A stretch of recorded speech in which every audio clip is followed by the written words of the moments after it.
alkanes come under saturated hydrocarbons and alkenes and alkynes come under unsaturated hydrocarbons. Saturated hydrocarbons contain a single bond while unsaturated hydrocarbons they contain a double or triple bond. So how alkanes carbon form only a single bond with the hydrogen atoms like in CH4. So the formula is CnH2n plus 2. So we have to put the number of carbon atoms in the place of n.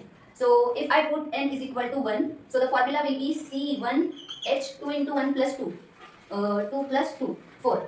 So C1 we don't write, so the formula for the first carbon compound is CH4, which is nothing but the methane. If we put n is equal to 2, so it will become C2H4 plus 2, 6.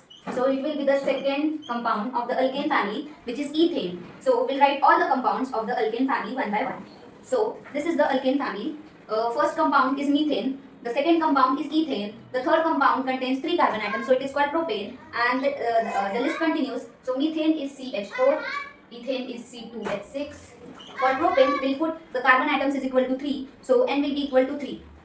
Yeah. So the molecular formula of ethane is C2H6. Now if we put for propane, if we put 3 is equal to N, then the formula becomes C3H6 plus 2, H8. Now it's easy. For butane we have to put 4. So it's C4H10. For pentane, the carbon atoms are 5. So C5H12. For hexane, we have to put 6 in the place of N. So it will be C6H14. For heptane, 7 carbon atoms, C7H16. For octane, 8 carbon atoms, C8H18. For non-N, 9 carbon atoms, C9H20.